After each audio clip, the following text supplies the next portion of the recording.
ರಾಮ ರಾಮ ಗುಣ ಸೇಮ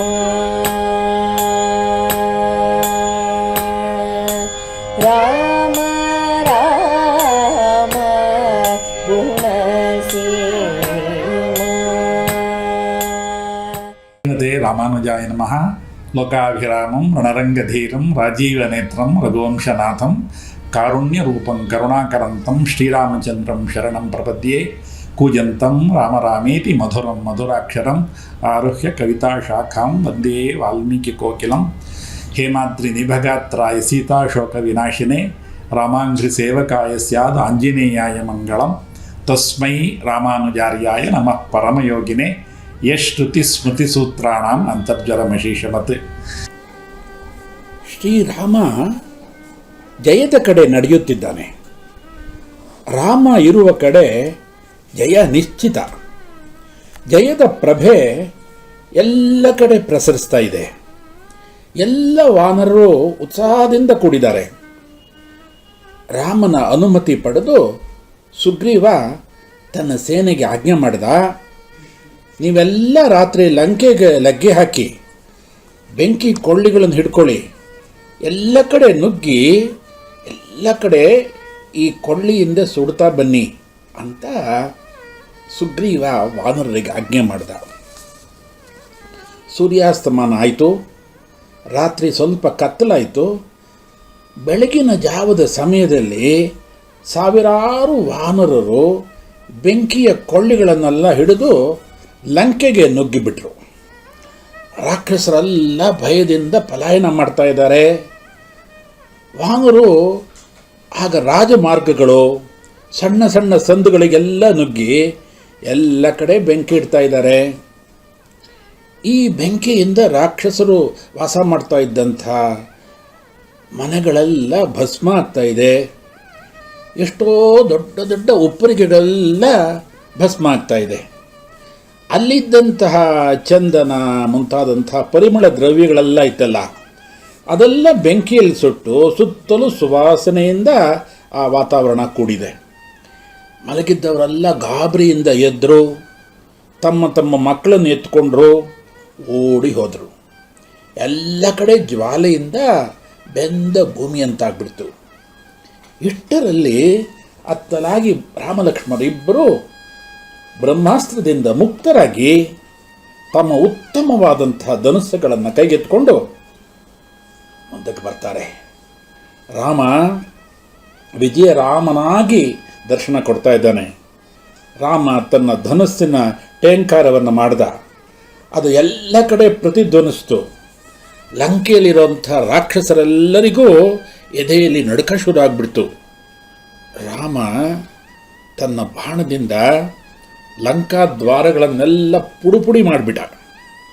ಸುಗ್ರೀವ ಆಜ್ಞೆ ಮಾಡ್ದ, ವಾನರನ್ನು ಯುದ್ಧ ಪ್ರಾರಂಭ ಮಾಡಿ ಅಂತ. ಕುಂಭಕರ್ಣನ ಪುತ್ರರಾದಂತಹ ಕುಂಭ ನಿಕುಂಭ ಇಬ್ಬರು ಯುದ್ಧಕ್ಕೆ ಬರ್ತಾರೆ. ರಾಕ್ಷಸ ಪ್ರಮುಖರೆಲ್ಲ ಒಬ್ಬೊಬ್ಬರಾಗಿ ಸಾಯ್ತಾ ಇದ್ದಾರೆ. ಈಗ ಮತ್ತೆ ಇಂದ್ರಜಿತ್ ಯುದ್ಧಕ್ಕೆ ಬಂದ.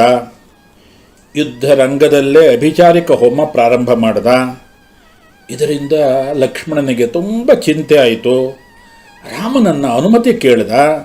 ನಾನು ಬ್ರಹ್ಮಾಸ್ತ್ರವನ್ನು ಪ್ರಯೋಗ ಮಾಡ್ತೀನಿ, ನಿನ್ನ ಅನುಗ್ರಹ ಬೇಕು, ಅನುಮತಿ ಕೊಡು ಅಂದ. ಇದನ್ನು ತಿಳಿದಂಥ ಇಂದ್ರಜಿತ್ತು ಭಯದಿಂದ ಲಂಕೆಗೆ ಓಡೋಗ್ಬಿಟ್ಟ. ಲಂಕೆಯನ್ನು ಪ್ರವೇಶ ಮಾಡ್ತಾ ಇದ್ದಾನೆ. ಆಗ ಅವನಿಗೆ ಒಂದು ಯೋಚನೆ ಬಂತು. ಏನಾದರೂ ಮಾಡಿ ಈ ರಾಮಲಕ್ಷ್ಮಣರಿಗೆ ಭಯವನ್ನು ಉಂಟು ಮಾಡಬೇಕು. ಈ ಭಯದಿಂದ ಇವರು ಯುದ್ಧವನ್ನು ನಿಲ್ಲಿಸ್ಬಿಡಬೇಕು. ಆಗ ನಾನು ಇವರ ಮೇಲೆ ಆಕ್ರಮಣ ಮಾಡಬಹುದು ಅಂತ ಒಂದು ಯೋಚನೆ ಮಾಡ್ದ. ಏನಿದ್ರು ಅವನದೆಲ್ಲ ಬರೀ ಮೋಸದ ಕೆಲಸಗಳೇ. ಒಂದು ದುರಾಲೋಚನೆ ಮಾಡ್ದ. ತನ್ನ ಮಾಯಾಶಕ್ತಿಯನ್ನು ಪ್ರಯೋಗಿಸ್ದ. ಒಂದು ಕೃತ್ರಿಮವಾದಂತಹ ಸೀತೆಯ ಪ್ರತಿಮೆಯನ್ನು ಸೃಷ್ಟಿ ಮಾಡ್ದ. ಅದನ್ನು ತನ್ನ ರಥದಲ್ಲಿ ಇರಿಸ್ಕೊಂಡು ವಾನರ ಸೈನ್ಯದ ಮಧ್ಯಕ್ಕೆ ಹೋಗಿ ನಿಂತ. ಇದನ್ನು ಕಂಡ ವಾನರೆಲ್ಲ ಅತ್ಯಂತ ಕೋಪಾವಿಷ್ಟರಾಗ್ಬಿಟ್ರು. ಹನುಮಂತ ದೊಡ್ಡ ಪರ್ವತವನ್ನೇ ಕೈಲಿ ಹಿಡಿದು ಇಂದ್ರಜಿತ್ತನ ರಥದ ಮೇಲೆ ಹಾಕಿಬಿಟ್ಟ. ಅಲ್ಲಿ ರಥದ ಒಳಗಡೆ ಅತ್ಯಂತ ದೀನಳಾಗಿ ಕುಳಿತಿದ್ದಂಥ ಸೀತೆಯನ್ನು ಎಲ್ಲರೂ ನೋಡ್ತಾರೆ. ಸೀತೆಯನ್ನೇ ದಿಟ್ಟಿಸಿ ನೋಡ್ತಾರೆ. ಅವಳೇ ಸೀತೆ ಅಂತ ನಂಬಿಕೆ ಬಂದ್ಬಿಡ್ತು. ಇಡೀ ವಾನರ ಸೈನ್ಯ ಇಂದ್ರಜಿತ್ತಿನ ರಥದ ಮೇಲೆ ಆಕ್ರಮಣ ಮಾಡಲು ಮುಂದಾಯಿತು. ಇದನ್ನು ನೋಡಿದ ಇಂದ್ರಜಿತ್ತು ತಕ್ಷಣ ತನ್ನ ಕತ್ತಿಯಿಂದ ಆ ಮಾಯಾ ಸೀತೆಯನ್ನು ಕೊಂದುಬಿಟ್ಟ. ಆಗ ಆ ಸೀತೆ ರಾಮ ರಾಮ ರಾಮ ಅಂತ ದೈನ್ಯದಿಂದ ಕೂಗ್ತಾ ಬಿದ್ದುಬಿಡ್ತಾಳೆ. ಇದನ್ನು ಕಂಡಂಥ ಹನುಮಂತ ಅತ್ಯಂತ ದುಃಖಿತನಾಗಿಬಿಡ್ತಾನೆ. ವಾನರೆಲ್ಲ ದುಃಖದಿಂದ ಅಳ್ತಾ ಇದ್ದಾರೆ. ಇಂದ್ರಜಿತ್ತನನ್ನು ಎಲ್ಲ ದೂಷಣೆ ಮಾಡ್ತಾ ಇದ್ದಾರೆ. ಹನುಮಂತ ಇಲ್ಲಿಂದ ಹೋಗಿ ರಾಮನಿಗೆ ಈ ವಿಷಯವನ್ನು ತಿಳಿಸ್ದ. ಲಕ್ಷ್ಮಣ ರಾಮ ಇಬ್ಬರು ಸೇರಿ ಅಳ್ತಾರೆ, ತುಂಬ ದುಃಖ ಪಡ್ತಾರೆ. ನಾವಿಷ್ಟೆಲ್ಲ ಮಾಡಿದ್ದು ವ್ಯರ್ಥ ಆಗಿಬಿಡ್ತಲ್ಲ ಅಂತ ಯೋಚನೆ ಮಾಡ್ತಾ ಇರ್ತಾರೆ. ಆವಾಗ ವಿಭೀಷಣ ಅಲ್ಲಿಗೆ ಬರ್ತಾನೆ. ಅವನು ಹೇಳ್ತಾನೆ, ನಿಜ ಸ್ಥಿತಿಯನ್ನು ಅವನು ಹೇಳ್ತಾನೆ. ಇದು ಕೇವಲ ಭ್ರಮೆ, ಮಾಯೆ. ಇದನ್ನು ಇಂದ್ರಜಿತ್ ಮಾಡಿರೋದು. ಇಂದ್ರಜಿತ್ ಇಂತಹ ಕೆಲಸಗಳನ್ನೇ ಯಾವಾಗಲೂ ಮಾಡ್ತಾನೆ. ಸೀತೆ ಖಂಡಿತ ಸತ್ತಿಲ್ಲ. ಸೀತೆಯ ಹತ್ತಿರಕ್ಕೆ ಹೋಗೋದಕ್ಕೂ ಆಗೋದಿಲ್ಲ. ನೀವು ಭಯವನ್ನು ಬಿಡಿ, ಸೀತೆ ಸಾಯೋದಕ್ಕೆ ಸಾಧ್ಯವೇ ಇಲ್ಲ ಅಂತ ವಿಭೀಷಣ ಅವರಿಗೆಲ್ಲ ಮನದಟ್ಟು ಮಾಡಿಕೊಡ್ತಾನೆ. ಈ ರೀತಿ ನಮ್ಮೆಲ್ಲರ ಉತ್ಸಾಹವನ್ನು, ಯುದ್ಧದ ಉತ್ಸಾಹವನ್ನು ಭಂಗ ಮಾಡಬೇಕು ಅಂತ ಇಂದ್ರಜಿತ್ ಮಾಡಿರೋ ಅಂಥ ಕೃತ್ಯ ಇದು ಅಂತ ವಿಭೀಷಣ ಬಹಳ ಸ್ಪಷ್ಟವಾಗಿ ಹೇಳ್ತಾನೆ. ಇದರಿಂದ ರಾಮ ಲಕ್ಷ್ಮಣರಿಗೆ ಒಂದು ರೀತಿ ನೆಮ್ಮದಿ ಆಗುತ್ತೆ.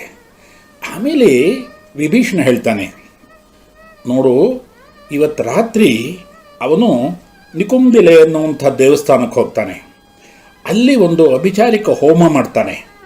ಆ ಹೋಮ ಏನಾದರೂ ಮುಕ್ತಾಯ ಆಗಿಬಿಟ್ರೆ ಅವನನ್ನು ಜಯಿಸೋದಕ್ಕೆ ಯಾರಿಂದನೂ ಸಾಧ್ಯ ಇಲ್ಲ. ಈ ಹೋಮವನ್ನು ಹೇಗಾದರೂ ಮಾಡಿ ಮಧ್ಯದಲ್ಲಿ ತಪ್ಪಿಸಬೇಕು. ಈ ಹೋಮಕ್ಕೆ ಭಂಗವನ್ನು ತರಬೇಕು. ಆಗ ಮಾತ್ರ ನಾವು ಇಂದ್ರಜಿತ್ತನ್ನು ಸಾಯಿಸಬಹುದು ಅಂತ ವಿಭೀಷಣ ಹೇಳ್ತಾನೆ. ಆವಾಗ ಲಕ್ಷ್ಮಣ ರಾಮನನ್ನು ಪ್ರಾರ್ಥನೆ ಮಾಡ್ತಾನೆ, ನಾನು ಹೋಗ್ತಾ ಇದ್ದೀನಿ, ನಿನ್ನ ಆಶೀರ್ವಾದ ನನ್ನ ಮೇಲೆ ಇರಲಿ ಅಂತ.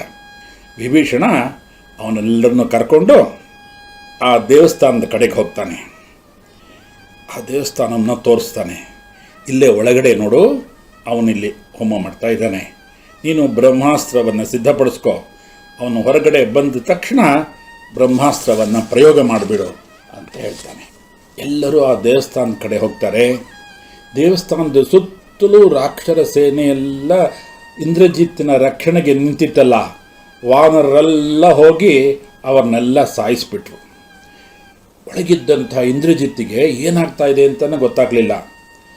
ಅವನು ಈ ಯಾಗ ಮಾಡ್ತಾ ಇದ್ನಲ್ಲ, ಯಾಗವನ್ನು ಮಧ್ಯಕ್ಕೆ ನಿಲ್ಲಿಸ್ಬಿಟ್ಟ. ಹೊರಕ್ಕೆ ಬಂದ, ನೋಡ್ತಾನೆ ರಾಕ್ಷಸರೆಲ್ಲ ಸತ್ತು ಬಿದ್ದಿದ್ದಾರೆ. ಲಕ್ಷ್ಮಣನಿಗೆ ಹೇಳ್ದ, ತಕ್ಷಣ ನೀನು ಬ್ರಹ್ಮಾಸ್ತ್ರವನ್ನು ಪ್ರಯೋಗ ಮಾಡಿಬಿಡು ಅಂತ. ಆವಾಗ ಲಕ್ಷ್ಮಣ ಒಂದು ಪ್ರಾರ್ಥನೆಯನ್ನು ಮಾಡ್ತಾನೆ. ಅತ್ಯಂತ ಮಾರ್ಮಿಕವಾದಂತಹ ಪ್ರಾರ್ಥನೆ.